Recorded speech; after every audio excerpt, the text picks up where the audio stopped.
أعوذ بالله من الشيطان الرجيم بسم الله الرحمن الرحيم الحمد لله رب العالمين والصلاة والسلام على سيد المرسلين basic surgery বিষয়ক পঞ্চম ক্লাসে আপনাদেরকে জানাই স্বাগতম এবং আসসালামু আলাইকুম ওয়া রাহমাতুল্লাহি ওয়া বারাকাতুহু। আজকের ক্লাসে আমরা শিখব ইন্টেস্টিনাল অবস্ট্রাকশন বা অন্ত্রের প্রতিবন্ধকতা কি জিনিস সেই সম্পর্কে। আমরা অ্যানাটমি ফিজিওলজিতে যে ডাইজেস্টিভ সিস্টেম বা পরিপাকতন্ত্র পড়েছিলাম সেখানে আমরা ইন্টেস্টাইন জিনিসটা কি জিনিস সেটা আমরা পেয়েছি, জেনেছি বিস্তারিতভাবে, এই সম্পর্কে জ্ঞান অর্জন করেছি।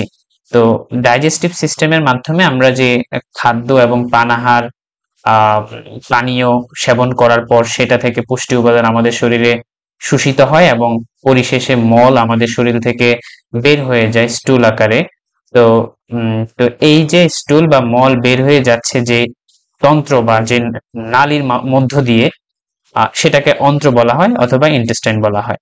ঠিক আছে, তো এই ইন্টেস্টাইনের একটা অসুস্থতা, সার্জিক্যাল ইস্যু, একটা সার্জারি বিষয়ের একটা অসুস্থতা হলো ইন্টেস্টিনাল অবস্ট্রাকশন বা অন্ত্রের প্রতিবন্ধকতা। আরো সহজ করে বলতে গেলে ইন্টেস্টাইনের মধ্যে ব্লক বা অন্ত্রের মধ্যে একটা ব্লক তৈরি হওয়া, বাধা তৈরি হওয়া।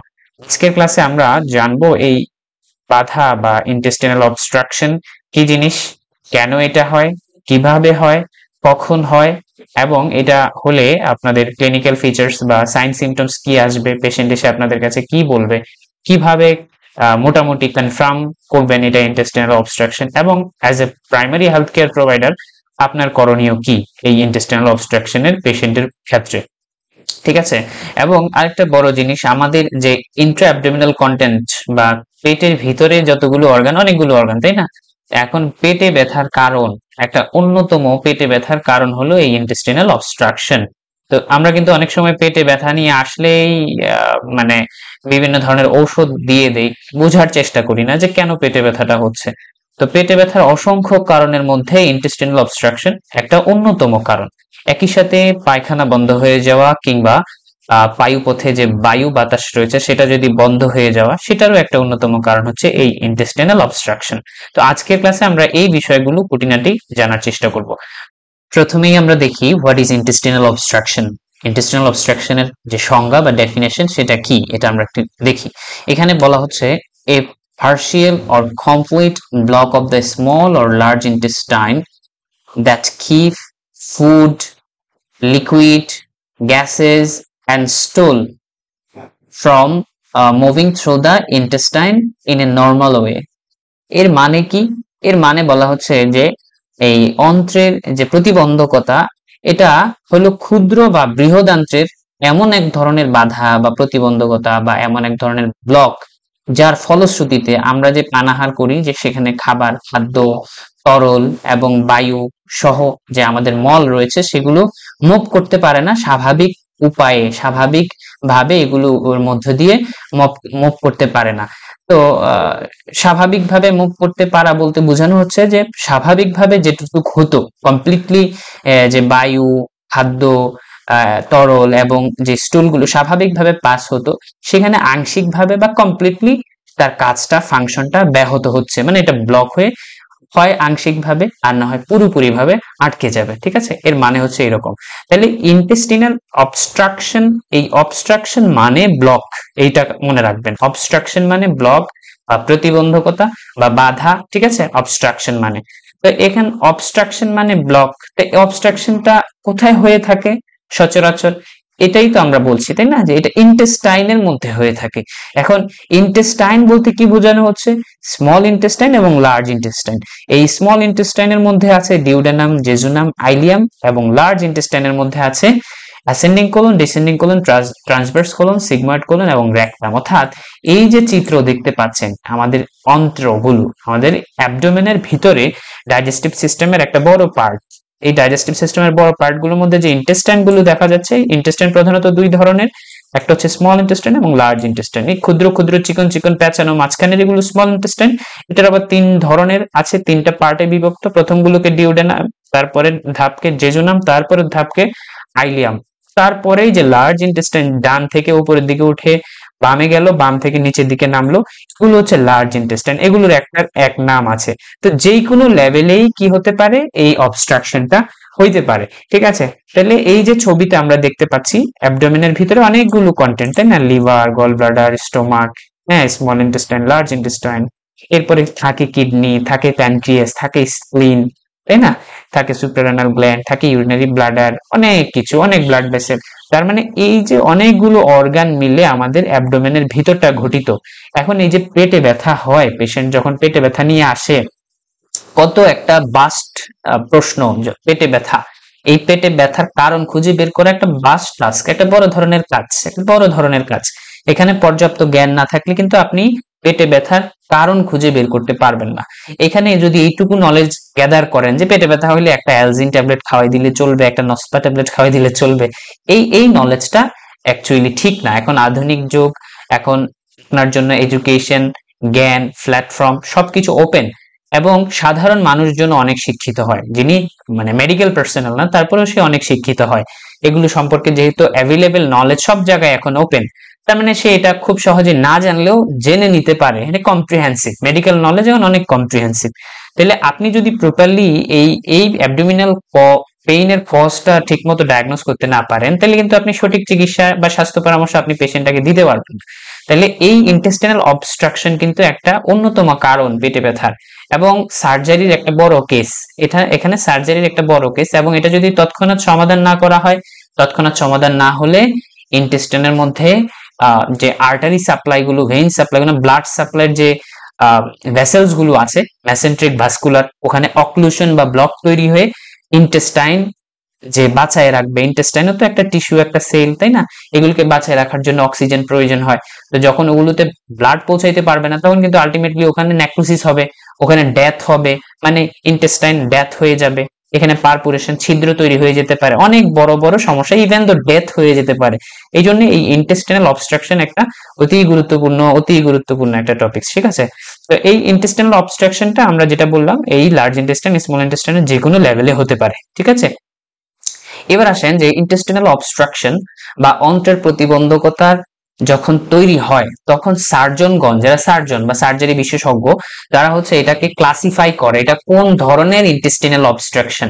তো এই ইন্টেস্টিনাল অবস্ট্রাকশনের ক্লাসিফিকেশন আছে, ক্লাসিফিকেশন অফ ইন্টেস্টিনাল অবস্ট্রাকশন। প্রথমত বিভিন্ন ভাবে এই ইন্টেস্টিনাল অবস্ট্রাকশনটাকে ক্লাসিফাই করা যায়। প্রথমত আমরা দেখছি যে according to the level of obstruction, মানে কোন লেভেলে অবস্ট্রাকশনটা হলো। ঠিক আছে, এটা কি স্মল ইন্টেস্টাইনাল লেভেলে হলো না ডিউডেন বা লার্জ ইন্টেস্টাইনাল লেভেলে হলো? যদি লার্জ ইন্টেস্টাইনে হয় তাহলে স্পেসিফিক্যালি কোথায়, যদি স্মল ইন্টেস্টাইনে হয় তাহলে স্পেসিফিক্যালি কোথায়। এই যে সেকশনটা স্পেসিফাই করে কোন লেভেলে, কোন ইন্টেস্টাইনের কোন লেভেলে এই অবস্ট্রাকশনটা হয়েছে, সেটার উপর ডিপেন্ড করে আমাদের মৌলিকভাবে এই ইন্টেস্টাইনাল পারপুরেশনকে দুইটা ভাগে ভাগ করা যায়। একটা হচ্ছে লার্জ গাট অবস্ট্রাকশন, গাট মিন্স হচ্ছে ইন্টেস্টাইন, ইন্টেস্টাইনের মেডিকেল টার্ম হচ্ছে গাট, GUT, গাট। ঠিক আছে, তো এই ইন্টেস্টাইনাল অবস্ট্রাকশনটা যদি লার্জ ইন্টেস্টাইনে হয় তাহলে লার্জ গাট বা লার্জ ইন্টেস্টাইনাল অবস্ট্রাকশন, যদি স্মল ইন্টেস্টাইনে হয় তাহলে স্মল গাট অবস্ট্রাকশন অথবা স্মল ইন্টেস্টাইনাল অবস্ট্রাকশন। ঠিক আছে, এছাড়াও এই অবস্ট্রাকশনটা কতটুকু জটিল, সেই জটিলতার উপর ডিপেন্ড করে অ্যাকর্ডিং টু দ্য কমপ্লিকেশনস, মানে এই অবস্ট্রাকশনটা থেকে কতটুকু বেশি জটিলতা তৈরি হতে পারে সেটার উপর নির্ভর করে আবার এই ইন্টেস্টিনাল অবস্ট্রাকশনটাকে তিন ভাগে ভাগ করা যায়। প্রথমটা হচ্ছে সিম্পল অবস্ট্রাকশন, মানে সাধারণ একটা অবস্ট্রাকশন, যেটাতে অনেক সময় যদি অনেক সময় সার্জারির প্রয়োজনও না হতে পারে, তো সিম্পল অবস্ট্রাকশন, এটা একটা সিম্পল অবস্ট্রাকশন হইতে পারে।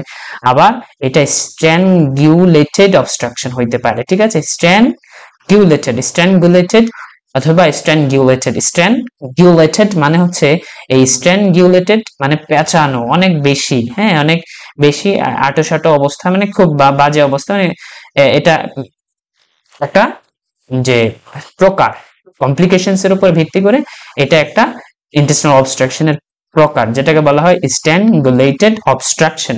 একই সাথে যদি অবস্ট্রাকশনটা একবারে কমপ্লিটলি ক্লোজ হয় তাহলে সেটাকে বলা হবে close loop obstruction, close loop obstruction. ঠিক আছে, এই ক্লোজ লুপ অবস্ট্রাকশনটা সব থেকে জটিল, ক্লোজ লুপ অবস্ট্রাকশনটা হতে পারে। স্ট্র্যাঙ্গুলেটেড তো জটিল, তবে সিম্পলটা এখানে সিম্পলি এটা আসলেই সাধারণ, ওটার জন্য অত টেনশনের কিছু কারণ নাই। তো এখন এটার কোন ক্লাসিফিকেশনের মধ্যে পড়ে এটা আপনাদের কাজ না, এটা একজন বিশেষজ্ঞ চিকিৎসকের কাজ, সে এটা নির্ণয় করে সে ভাববে। তার মানে আমরা এখান থেকে এইটুকু যদি জানি যে হ্যাঁ এটাকে, এই ইন্টেস্টিনাল অবস্ট্রাকশনটাকে বিভিন্ন ভাবে ক্লাসিফাই করা যায়, আমি তো দুইটা আপনাকে ব্যাখ্যা করলাম এখানে, এছাড়াও আরো অনেক ভাবে এটা ক্লাসিফাই করা যায়। যেমন ধরেন according to state of peristalsis, যে আমাদের পেরিস্টালসিস আছে, আমরা অ্যানাটমি ফিজিওলজি ডাইজেস্টিভ সিস্টেমে পেরিস্টালসিস সম্পর্কে অ্যানিমেটেড ভিডিও দেখেছি, পেরিস্টালসিস সম্পর্কে বিস্তারিত পড়েছি। এই পেরিস্টালসিস বা বাউল মুভমেন্টের উপর ডিপেন্ড করে ইন্টেস্টাইনাল অবস্ট্রাকশনটাকে কিভাবে ক্লাসিফাই করা সেটাও করে থাকেন এনারা। একই সাথে according to site of involvement of pathological যে রয়েছে, প্যাথোলজিক্যাল যে প্রসেস রয়েছে, সেই প্যাথোলজিক্যাল প্রসেসের উপর ডিপেন্ড করেও তারা এটা বিভিন্নভাবে ক্লাসিফাই করা যায়। তাহলে এই স্লাইড থেকে আমরা যদি এইটুকু বুঝি যে হ্যাঁ ইন্টেস্টিনাল অবস্ট্রাকশনটাকে অনেকভাবে ক্লাসিফাই করা হয়ে থাকে। আপনারা বেসিক্যালি একটা জিনিস মনে রাখবেন, according to the level of obstruction, এটা যদি মনে রাখেন তাহলে ভালো হবে। দেখা গেছে অনেক সময় নিজের ফ্রেন্ডস, ফ্যামিলি, পেশেন্টের ক্ষেত্রে যদি এইটুকু বুঝেন যে কোন জায়গায় অবস্ট্রাকশনটা হয়েছে, লার্জ ইন্টেস্টাইনে নাকি স্মল ইন্টেস্টাইনে, তখন এটা আপনারা জেনে রাখতে পারেন বড়জোর। বাকি এগুলো জানেন যে হ্যাঁ বিভিন্ন ভাবে ক্লাসিফাই করা যায়। ঠিক আছে, এবার আসেন যে ইন্টেস্টাইনাল অবস্ট্রাকশনের কজ কি, what are the causes of intestinal obstruction. এই ইন্টেস্টাইনাল অবস্ট্রাকশন কেন হয়, কি কারণে হয় সচরাচর? ঠিক আছে, যেমন ধরেন গল স্টোন, যদি গল ব্লাডার, আমরা গল ব্লাডার হেপাটোবিলিয়ারি সিস্টেমে পড়েছি, জেনেছি, দেখেছি, তাই না? এই যে লিভারের নিচে যেখানে বাইল এসে জমা হয়, স্টোরেজ হয়, primary reservoir of bile is called gall bladder. এই এখানের সাথে গল বা বাইল হেপাটোবিলিয়ারি সিস্টেমের স্টোন যদি হয়, গল ব্লাডারে অথবা হেপাটোবিলিয়ারি সিস্টেমের কোথাও যদি স্টোন হয়, স্টোন মানে পাথর, ঠিক আছে, ক্যালকুলাস বা ক্যালকুলাই, তো এই গল স্টোন হইলেও কিন্তু ইন্টেস্টিনাল অবস্ট্রাকশনের একটা কারণ, এটা একটা কারণ। 2 নাম্বার কারণ হচ্ছে প্যারাসাইট, বিভিন্ন ধরনের প্যারাসাইট আছে, যেমন ধরেন রাউন্ড ওর্ম, ঠিক আছে, কৃমি আর কি, ঠিক আছে, এই কৃমি দীর্ঘদিন যদি কৃমির ওষুধ না খায়, এই জন্যই কৃমি যে খালি ইন্টেস্টাইনে হয় তা কিন্তু না, কৃমি শরীরের অনেক জায়গায় হতে পারে। তো এর জন্যই যদি কৃমিনাশক ওষুধ একটা পিরিয়ড পর পর 4 মাস থেকে 5 মাস পর পর না খাওয়া হয়, তাহলে কিন্তু এরা ইন্টেস্টাইনে জমে একটা লাম্প বা একটা ব্লক তৈরি করতে পারে, এবং তখন এটাকে parasitic cause of intestinal obstruction বলা হবে। অর্থাৎ প্যারাসাইটের কারণে বা রাউন্ড ওর্ম বা এই জাতীয় ওর্মের কারণে ইন্টেস্টাইনে একটা ব্লক বা বাধা তৈরি হয়েছে, একটা বাধা তৈরি করে ফেলছে এই প্যারাসাইট বা পরজীবীগুলো মিলিয়ে একসাথে হয়ে। তারপরে বিভিন্ন ধরনের ফরেন বডি যদি খেয়ে ফেলে, বিভিন্ন ধরনের ফরেন বডি, লাইক ছোট বাচ্চারা বিশেষ করে মনে হয় মার্বেলস খেয়ে ফেলে, তাই না, মার্বেল খেলা করে তারা, মার্বেল বা বিভিন্ন ধরনের মার্বেল আছে, রাউন্ড সাইজের স্টোন, এই মার্বেলস গুলো তারা যদি গিলে ফেলে, খেয়ে ফেলে, একই সাথে বিভিন্ন টাকার কয়েন্স যদি তারা গিলে ফেলে, খেয়ে ফেলে, তাহলে এগুলো গিয়ে ইন্টেস্টাইনের মধ্যে একটা অবস্ট্রাকশন, এগুলো গিয়ে ইন্টেস্টাইনের মধ্যে একটা অবস্ট্রাকশন বা বাধা তৈরি করতে পারে। ঠিক আছে, তাহলে ফরেন বডি একটা কারণ। এরপরের কারণ স্ট্রিকচার। স্ট্রিকচার মিন্স হচ্ছে এই যে ইন্টেস্টাইন গুলো আছে, স্মল ইন্টেস্টাইন, লার্জ ইন্টেস্টাইন, এগুলোতে বিভিন্ন ধরনের রোগ হয়, আরো অনেক রোগ আছে, যেমন ডায়াবেটিকোলাইটিস, ক্রনস ডিজিজ, আলসারেটিভ কোলাইটিস, এই ধরনের বিভিন্ন ধরনের ইনফ্লামেটরি এবং ইনফেক্টিভ ডিজিজের মধ্যে, ডিজিজের কারণে এখানে বিভিন্ন জায়গায় গাটের ভিতরে, লিউমেনের ভিতরে স্কার টিস্যু এসে জমতে থাকে, স্কার টিস্যু এসে জমে এখানে একেবারে হার্ড, শক্ত এবং ন্যারো, চিপা, শক্ত হয়ে যায় এবং চিপে যায় কোনো অন্ত্রের কোনো একটা জায়গায়, হতে পারে স্মল ইন্টেস্টাইনাল লেভেলে, হতে পারে লার্জ ইন্টেস্টাইনাল লেভেলে। ঠিক আছে, তাহলে আমরা বুঝলাম স্ট্রাকচারে হয় কি, শক্ত হয়ে যায় এবং এটা ন্যারো হয়ে যায়, চিপে যায়, অর্থাৎ প্যাসেজ, যে খাদ্য, পানি, গ্যাস এবং স্টুল, ফিকাল কন্টেন্ট মুভমেন্টের জন্য যে প্যাথ মানে ওয়েটা আছে, সেই ওয়েটা হচ্ছে ন্যারো হয়ে যাবে, হার্ড হয়ে যাবে, এই নির্দিষ্ট পার্টে হয়ে থাকে, পুরা জেনারেলাইজড হয় না, ফুল ইন্টেস্টাইনে হয় না। তাহলে স্ট্রাকচার একটা কারণ।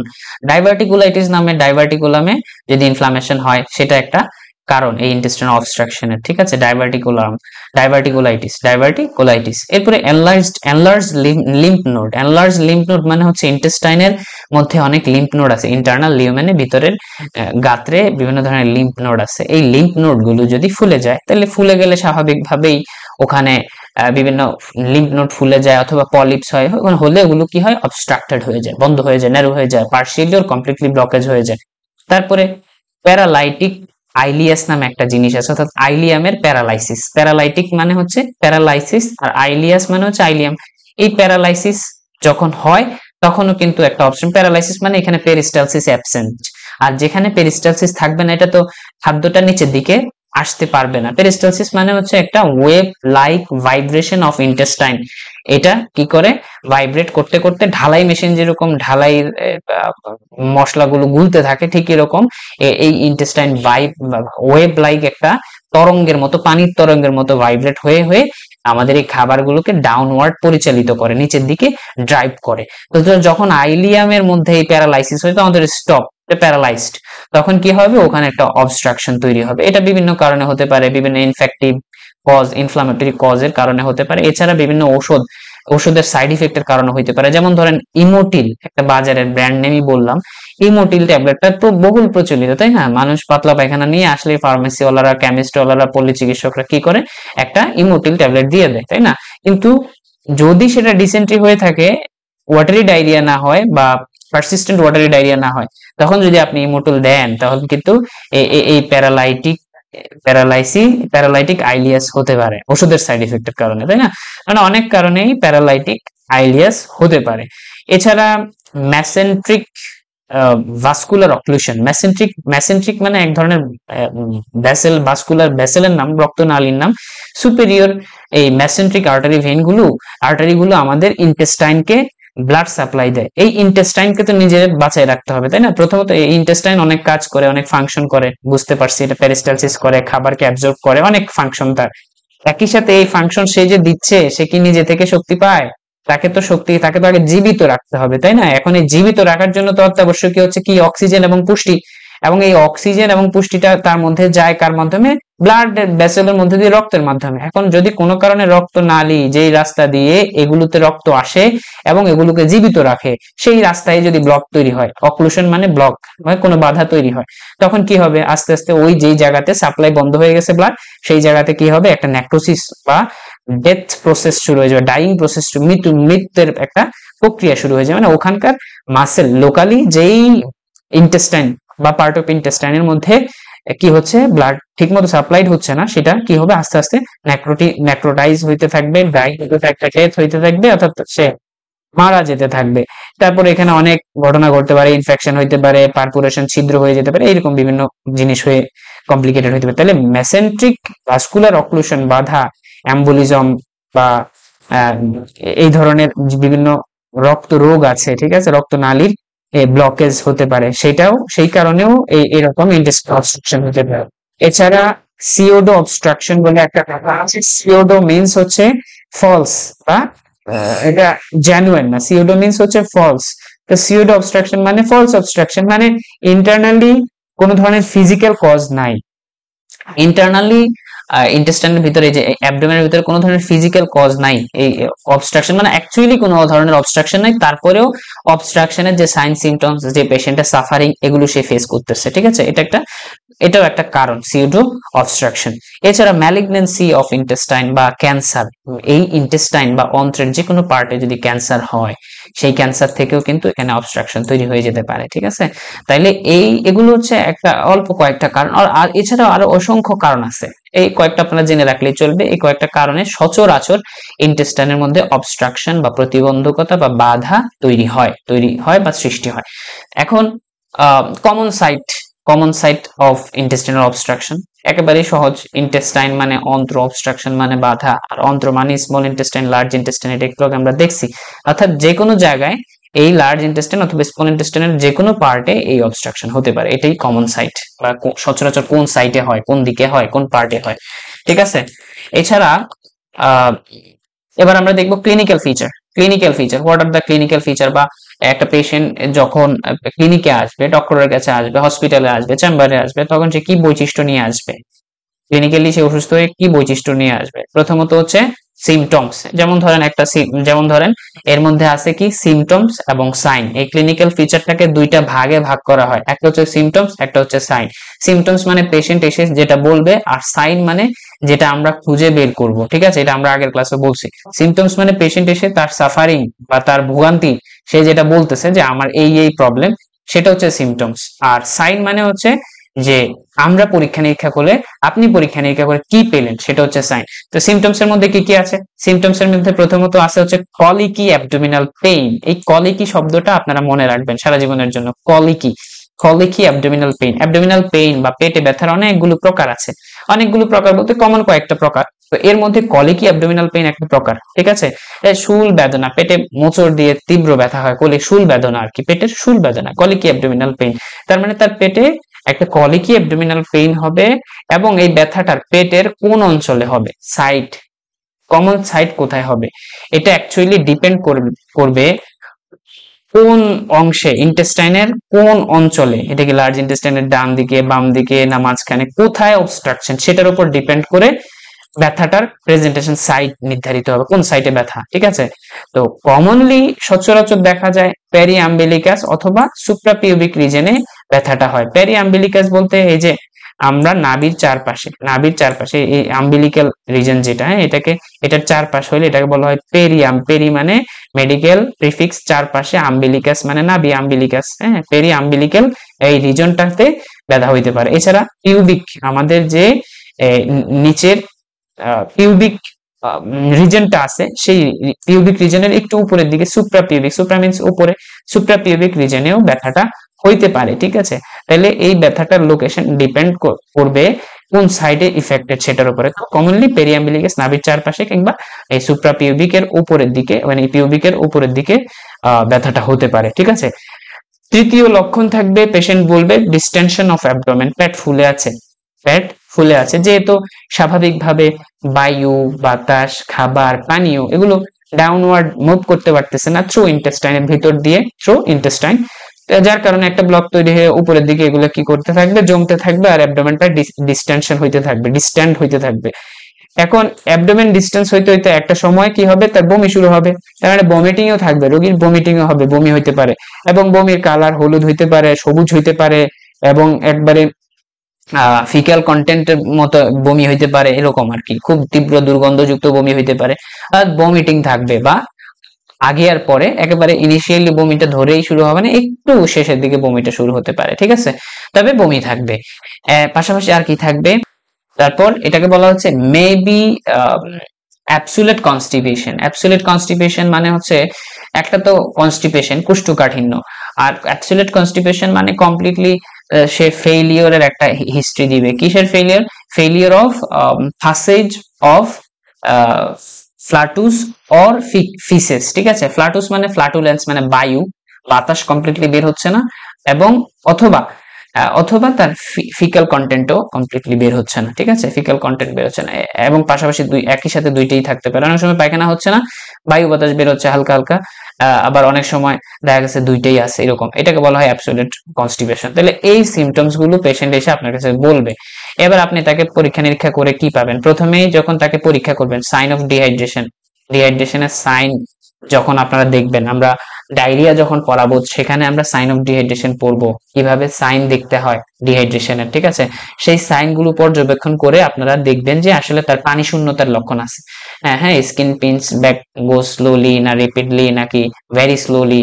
তারপরে তার আই, চোখের কন্ডিশন কেমন, ড্রাই নাকি ময়েস্ট আছে, মুখের ভিতরের কন্ডিশন কেমন, ড্রাই নাকি ময়েস্ট আছে, সে কি তৃষ্ণার্ত কিনা, সে কি সেমি কনসাস অর আনকনসাস কিনা, এগুলো বিভিন্ন জিনিসের উপর ডিপেন্ড করে আমরা ডিহাইড্রেশনের একটা সাইন ডিসাইড করবো, এটা কি নো সাইন অফ ডিহাইড্রেশন, না সাম সাইন অফ ডিহাইড্রেশন, না সিভিয়ার সাইন অফ ডিহাইড্রেশন। তার মানে প্রথমে ডিহাইড্রেশনটা দেখবো, পেশেন্টের ডিহাইড্রেশন মোটামুটি পাওয়া যাবে, এবং আমরা পরিশেষে লোকাল এক্সামিনেশন অফ অ্যাবডোমেন, অ্যাবডোমেনের লোকাল এক্সামিনেশন করব। আমরা ইন্টেস্টাইনাল পারপুরেশন, অর্থাৎ আগের ক্লাসে বলছিলাম লোকাল এক্সামিনেশন গুলো চারটা ভাগে বিভক্ত: ইন্সপেকশন, পালপেশন, পারকাশন এবং অসকাল্টেশন। ইন্সপেকশন মানে দেখা, জেনারেলি দেখলে দেখা যাবে কি ভিজিবল যে পেরিস্টালটিক মুভমেন্টটা আছে, পেরিস্টালটিক মুভমেন্ট বা পেরিস্টালসিস মে প্রেজেন্ট, মানে তার যেখানে বাধা, অবস্ট্রাকশন, তার উপরিভাগের ইন্টেস্টাইনের যে পেরিস্টালসিস সেটা উল্লেখযোগ্যভাবে লক্ষ্য করা যাবে, ভিজিবল হবে পেটের উপরিভাগে, এটা পাওয়া যেতে পারে। হ্যাঁ, তো ইন্সপেকশন আরেকটা জিনিস পাবো আমরা, পেটটা ফুলা দেখাবে, ঠিক আছে, পেটটা ফুলা দেখাবে, এটা যদিও লেখিনি আমি, ডিস্টেনশন অফ অ্যাবডোমেন পাওয়া যাবে। তারপর পালপেশন, পেটটা যখন আমরা পালপেট করব, ধরবো, ধরে টিপে বা একটু চাপ দিয়ে দেখব, তখন এখানে জেনারেলাইজ টেন্ডারনেস পাওয়া যাবে। জেনারেলাইজ টেন্ডারনেস, পুরা পেটে ব্যথা, পুরা পেটে তীব্র ব্যথা, মানে টেন্ডারনেস মানে হচ্ছে চাপ দিলে বা ধরলে যদি ব্যথা ফিল হয় সেটাকে টেন্ডারনেস বলা হয়। এবং তৃতীয়ত আমরা পারকাশন, দুই হাত দ্বারা ওখানে শব্দ তৈরি করে দেখব শব্দের ধরনটা কিরকম, উৎপন্ন যে হচ্ছে শব্দটা, সে শব্দটার ধরন কিরকম। এটা যদি টিম্পেনেটিক হয়, টিম্পেনেটিক মানে কি? টিম্পেনেটিক মানে হচ্ছে কোনো একটা চামড়ার ব্যাগের মধ্যে যদি পানি এবং বাতাস একসাথে মিশ্রিত থাকে এবং সেটার উপরে যদি পারকাশন করে শব্দ তৈরি করে দেখা হয়, যেরকম একটা আওয়াজ তৈরি হয়, শব্দ তৈরি হয় বিটের মতো, সেই রকম একটা টিম্পেনেটিক সাউন্ড পেট থেকে আসবে। এবং অসকালটেশন মানে আমরা স্ট্যাথোস্কোপ দ্বারা পেটের মধ্যে স্ট্যাথোস্কোপ লাগিয়ে দেখব যে lack of or absent of bowel movement, অর্থাৎ বাউল মুভমেন্ট করলে বাউল সাউন্ড, বাউলটা মুভমেন্ট করলে যে বাউল সাউন্ড তৈরি হয়, ওখান থেকে যে ধ্বনি উৎপাদিত হয়, একটা এবডোমিনাল ব্লটিং উঠবার একটা শব্দ, সেগুলো হচ্ছে অ্যাবসেন্ট থাকবে, ঠিক আছে, অসকালটেশনের মধ্যে। তাহলে এগুলো হচ্ছে ক্লিনিক্যাল ফিচার, ঠিক আছে। আমরা এই ক্লিনিক্যাল ফিচার গুলো এই ইন্টেস্টাইনাল অবস্ট্রাকশনে পাবো। পেশেন্ট একটা অংশে আমাদের বলবে এবং একটা অংশে আমরা পরীক্ষা নিরীক্ষা করে যখন আমরা ধারণা করলাম যে এটা হতে পারে ইন্টেস্টিনাল পারফোরেশন অথবা ইন্টেস্টিনাল অবস্ট্রাকশন, এভাবেই কিন্তু আপনাকে আগাইতে হবে। ডিফারেন্সিয়াল ডায়াগনোসিস মানে আপনাকে ডিফারেন্সিয়েট করতে হবে, এটা না হইলে কোনটা না হইলে কোন, কাছাকাছি কি কি। এখন পর্যন্ত কিন্তু আপনি স্পেসিফাই করতে পারবেন না যে এটা কি ইন্টেস্টিনাল অবস্ট্রাকশন নাকি ইন্টেস্টিনাল পারফোরেশন, মানে দুইটাতেই এক ধরনের কাছাকাছি সিমটমস আসবে, ঠিক আছে। তাহলে এখন এই যে এটা কি ইন্টেস্টিনাল অবস্ট্রাকশন না ইন্টেস্টিনাল পারফোরেশন, এটা তো কনফার্ম করতে হবে। এটা কনফার্ম করার জন্য এতটুক সুযোগ হয়তো আপনাদের পাবেন না, এটা অবশ্যই একজন স্পেশালিস্ট ডক্টর করবেন। তো তারা কি করে থাকেন, একজন স্পেশালিস্ট ডক্টর কিভাবে হাউ টু ডিফারেন্সিয়েট যে এটা কি ইন্টেস্টিনাল অবস্ট্রাকশন নাকি ইন্টেস্টিনাল পারফোরেশন, বা এই ইন্টেস্টিনাল অবস্ট্রাকশন হলে কিভাবে তারা কনফার্ম করে, কিছু ইনভেস্টিগেশনের মাধ্যমে তারা কনফার্ম করে। এর মধ্যে একেবারে মোস্ট কমন, যদি কোনো পরীক্ষা না করা হয়, যে এক পরীক্ষা করব আমি, তাহলে এই এক পরীক্ষা হচ্ছে প্লেন এক্সরে অফ অ্যাবডোমেন, পেটের একটা সমতল এক্সরে করতে হবে। এই এক্সরের মধ্যে, এক্সরে ফিল্মের মধ্যে ওখানে অবস্ট্রাকশন হইলে বা ব্লক হইলেও বোঝা যাবে, পারফোরেশন হইলেও মোটামুটি একটা ধারণা পাওয়া যাবে। একই সাথে ভালো হয় যদি এই পরীক্ষাগুলো করার সুযোগ থাকে বা যদি চান তারা করতে পারেন, যেমন ব্লাড ফর সিপি, তারপরে হচ্ছে যে সিআরপি, তারপরে হচ্ছে সিবিসি, এগুলো আমরা পড়াইছি, আপনারা জানেন এগুলো কোনটা কি রিপোর্ট, ঠিক আছে। এরপরে ইউএসজি অফ হোল অ্যাবডোমেন, পেটের একটা পুরা আলট্রা করে দেখতে পারেন এক্সক্লুড করার জন্য যে অন্য কিছু আছে কিনা। ইন্টেস্টিনাল পারফোরেশন বা অবস্ট্রাকশন বুঝলাম, এটা থাকতে পারে, পাশাপাশি আন্ডারলাইন অন্য কোনো কিছু আছে কিনা, অন্য কোনো ফাইন্ডিংস আছে কিনা, সেটা ইউএসজি করেও দেখা যেতে পারে, ঠিক আছে। তো এই কমনলি এই পরীক্ষাগুলো করতে, এবং সেরাম ইলেকট্রোলাইটস, এখানে একটা গুরুত্বপূর্ণ পরীক্ষা হচ্ছে সেরাম ইলেকট্রোলাইটস, শরীরের লবণের, রক্তে লবণের ভারসাম্যতা ঠিক আছে কিনা, ইলেকট্রোলাইট ইমব্যালেন্স হয় সচরাচর ইন্টেস্টাইনাল অবস্ট্রাকশনে। এই পরীক্ষা নিরীক্ষা গুলো করে একটা ডক্টর কনফার্ম করেন, স্পেশালিস্ট ডক্টর কনফার্ম করেন যে is it intestinal perforation or it is intestinal obstruction, অথবা সে তার যে অপারেশন করার জন্য যে প্রিপারেশন, প্রি অপারেটিভ প্রিপারেশন নিতে পারেন। এবং প্রি অপারেটিভ যে সচেতনতা বা করণীয়, প্রি অপারেটিভ ইনভেস্টিগেশনের অংশ হিসেবে সেই পেশেন্টের আরো কিছু রুটিন চেকআপ এনারা করে দেখতে পারে। এর মধ্যে উল্লেখযোগ্যভাবে তার সুগার লেভেল দেখতে পারে, কিডনি ফাংশন দেখতে পারে, ঠিক আছে, কমপ্লিট ব্লাড কাউন্ট যেটা আমরা লিখছি এখানে, এটা করে দেখবে। ইউরিনের একটা রুটিন এক্সামিনেশন করে তারা সার্জারির জন্য প্রিপারেশন নিবে, অপারেশন বা ল্যাপারেটমির জন্য তারা প্রিপারেশন নিবে, ঠিক আছে, বা নিয়ে থাকেন এরকম ভাবে, এটুকু জেনে রাখলে আপনারা ভালো হয়, ঠিক আছে। আর যদি সুযোগ থাকে একটা প্লেন এক্সরে করাইতে পারেন আপনারা, একটা প্লেন এক্সরে অফ অ্যাবডোমেন করে ওখানে যদি বোঝার সুযোগ থাকে একটু বুঝে নিবেন, নিয়ে কনফার্ম করে অবশ্যই এই পেশেন্টটাকে অবশ্যই হসপিটালাইজ করতে হবে, ঠিক আছে। তো এবার দেখি ইন্টেস্টাইনাল অবস্ট্রাকশনের ট্রিটমেন্ট গাইডলাইনটা কিরকম, what is the treatment guideline বা basic treatment guideline for intestinal obstruction. এখানে ইন্টেস্টাইনাল অবস্ট্রাকশনের যে বেসিক ট্রিটমেন্ট গাইডলাইন, ওই যে ইন্টেস্টাইনাল পারফোরেশনের মতোই, একই রকম কাছাকাছি, ঠিক আছে। এর মধ্যে জেনারেলি আপনার কিছু করার আছে, পেশেন্টটা যখন আপনার কাছে আসলো, সিমটমস এক্সপ্লেইন করলো, আপনি সাইন খুঁজে বের করলেন, এবং মোটামুটি আপনি যখন ডিফারেন্সিয়েট করতে ডিফারেন্সিয়াল ডায়াগনোসিস হিসেবে আপনি মনে করতেছেন যে এটা হতে পারে ইন্টেস্টিনাল পারফোরেশন বা ইন্টেস্টিনাল অবস্ট্রাকশন, এই পর্যন্ত এসে এবার আপনি তাকে কি করবেন, আপনি তাকে বলবেন যে ইমিডিয়েট হসপিটালে ভর্তি হতে হবে, মানে ইমিডিয়েট হসপিটালাইজেশন করতে হবে পেশেন্টটাকে, সম্পূর্ণ বেড রেস্টে থাকতে হবে। তারপরে হচ্ছে introduction of nasogastric NG tube তাকে পড়াইতে হবে, ঠিক আছে। তারপর ক্যাথেটার পড়াইতে হবে, ইউরিনারি আউটপুট দেখার জন্য এই ক্যাথেটার পড়ানো লাগবে। এবং একই সাথে অ্যাডমিনিস্ট্রেশন অফ ইন্ট্রাভেনাস ফ্লুইড, যে তার শিরাপথে ফ্লুইড, ইন্ট্রাভেনাস ফ্লুইড দিতে হবে। It's maybe Hartsol, it's maybe normal saline, হ্যাঁ, ইটস মেবি ডিএনএস, এটা রিকোয়ারমেন্ট অনুযায়ী দিয়ে থাকেন হসপিটাল ম্যানেজমেন্টে, ঠিক আছে। এরপরে কারেকশন অফ ইলেকট্রোলাইটস, ওই যে যদি আমরা ইলেকট্রোলাইটস পরীক্ষা করে দেখি কোনো ধরনের ইলেকট্রোলাইটস বা লবণের ভারসাম্যহীনতা আছে, তাহলে আমরা ইলেকট্রোলাইট ইমব্যালেন্সের জন্য তাকে এটা কারেকশন করার জন্য এটা ট্রাই করব যদি থেকে থাকে আর কি, ঠিক আছে। এরপরে আমরা তাকে ওখানে হসপিটালে যেটা করে থাকে, ব্রড স্পেকট্রাম একটা প্যারেন্টারাল অ্যান্টিবায়োটিক দিবে, যেমন ধরেন সেফটি একজন, ওকে, ব্রড স্পেকট্রাম একটা প্যারেন্টারাল মানে হচ্ছে শিরাপথে, মানে যেটা মুখে খাবে না, মানে এটা ইন্টেস্টাইনে যাবে না, আমাদের ডাইজেস্টিভ সিস্টেমের মাধ্যমে যাবে না, সেটা সরাসরি ব্লাড বা সার্কুলেশনে পুশ করা হবে, এটা হচ্ছে প্যারেন্টারাল। আমরা ফার্মাকোলজিতে জানবো এগুলো, ঠিক আছে। তো প্যারেন্টারাল একটা অ্যান্টিবায়োটিক দিবে প্রোফাইল্যাক্সিসের জন্য, এটা কি বলে, ইনফেকশন প্রোফাইল্যাক্সিসের জন্য বা নজোকমিয়াল ইনফেকশন প্রোফাইল্যাক্সিসের জন্য একটা অ্যান্টিবায়োটিক তাকে দিয়ে দিতে হবে। এছাড়া প্যারেন্টারাল অ্যান্টিস্পাজমোটিক ড্রাগ, যেমন যেহেতু ব্যথা থাকবে বেশি, ডায়ামিনিয়াম মিথাইল সালফেট দেওয়া লাগতে পারে। এবং অনেক সময় পেইনটা এত বেশি হয় যে অনেক সময় প্যারেন্টারাল এনএসএআইডি পেইন কিলার দেওয়া লাগে, এটা লাগলে তারা দিবে। একই সাথে প্যারেন্টারাল অ্যান্টি আলসারেন্ট যেমন পিপিআই ইনজেকশন পুশ করতে হবে শিরাপথে, ঠিক আছে। এগুলো মোটামুটি তারা করবে এবং কন্টিনিউয়াস মনিটর করবে, continuous monitoring of patient. Continuous monitoring এর মধ্যে কি কি থাকবে, এর মধ্যে থাকবে হচ্ছে প্রথমত পালস রেট তারা দেখতে থাকবে, pulse rate, blood pressure monitor করতে থাকবে। তারপর হচ্ছে যে রেসপিরেটরি রেটটা তারা মেজার করতে থাকবে, হ্যাঁ। তারপরে হচ্ছে যে টেম্পারেচার, বডি টেম্পারেচার উঠানামা করছে কিনা, হ্যাঁ, এগুলো তারা ফলো করতে থাকবে। তো এই মেজর বিষয়গুলো, ঠিক আছে, তারা ফলো করে। এবং ইনটেক আউটফুট চার্ট, ইনটেক এবং আউটপুট যে চার্ট আছে সেটা মনিটর করবে, ব্যথা কেমন বা কোন দিকে যাচ্ছে মনিটর করবে ব্যথাটা। এবং স্পেসিফিক্যালি অপারেটিভ প্রসিডিউর বা অপারেটিভ প্রসেসের মধ্যে একজন সার্জন ফাইনালি যদি প্রয়োজন হয় সে ল্যাপারোটমি করার জন্য ডিসিশন নেবে। কেন?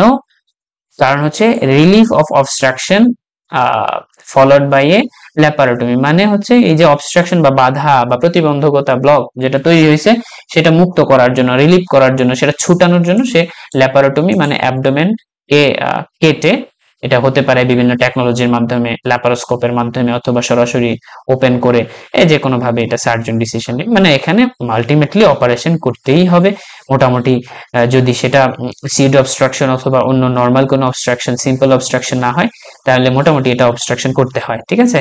এখন এই কথাগুলো তো আপনাদের জন্য একটু কঠিন বা এলোমেলো, ঠিক আছে, এটা তো বইয়ের ভাষা। এখন as a primary health care provider আপনার কাছে যখন এই পেশেন্টটা আসবে তখন আপনি বলবেন যে আমার এই কিছু ওষুধের নাম বলেন বা ধারাবাহিকভাবে বলেন কি করতে হবে। হ্যাঁ, সেটা এখন বলতেছি। সেটা হলো যে প্রথমত